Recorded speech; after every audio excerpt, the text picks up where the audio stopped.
Tonight, an autopsy on the body of murdered taxi driver Victoria Mumbua Muloki shows that she was hit by a blunt object and then strangled to death.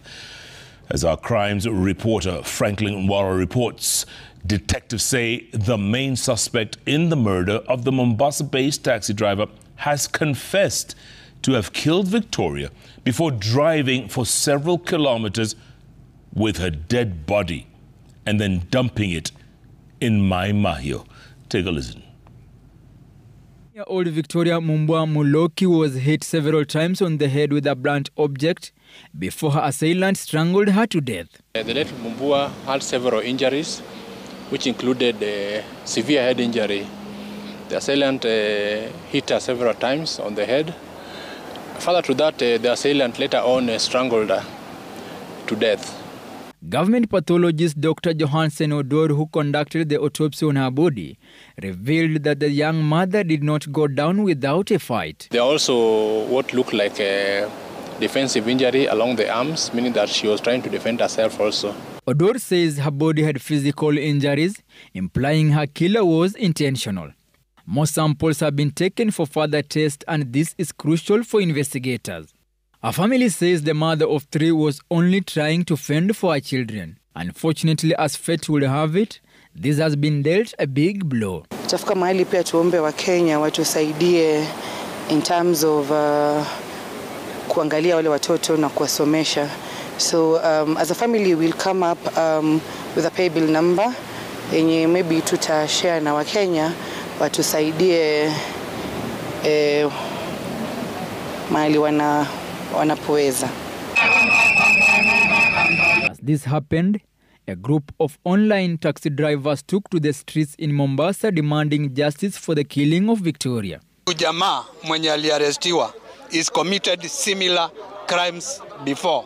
The recent one ikiwa this year July. Alichukua gari ikiwa na dereva Kisii na akaua huyo dereva na akamtupa mahali. Dereva alipatikana kama ameuliwa.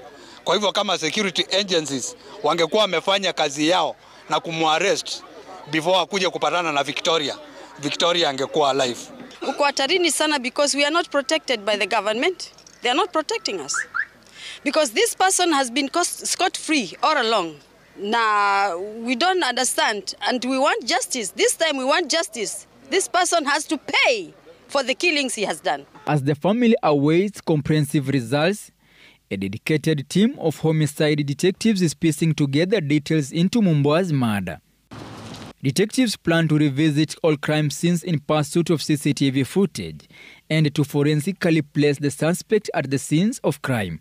The suspect, Edwin Ngetich, has so far taken detectives to Mount Elgon, Butere, Uasin Gishu and Nakuru, where police have recovered 5 motor vehicles. It is believed Ngetich abducted the owners of the motor vehicles before stealing their cars. In July 2024, he is alleged to have abducted and killed George Njuguna, a taxi driver.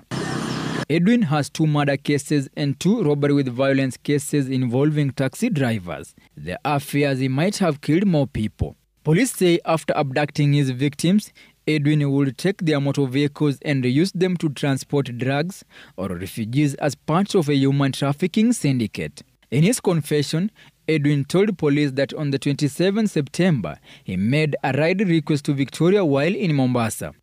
In the middle of the ride, he attacked the lady and assaulted her several times. He also tied her on the back seat in the car. At this point, he took control of the motor vehicle and drove towards Nairobi. While within Kibwezi, the lady was pleading for him to let her free. He parked the car and strangled her to death.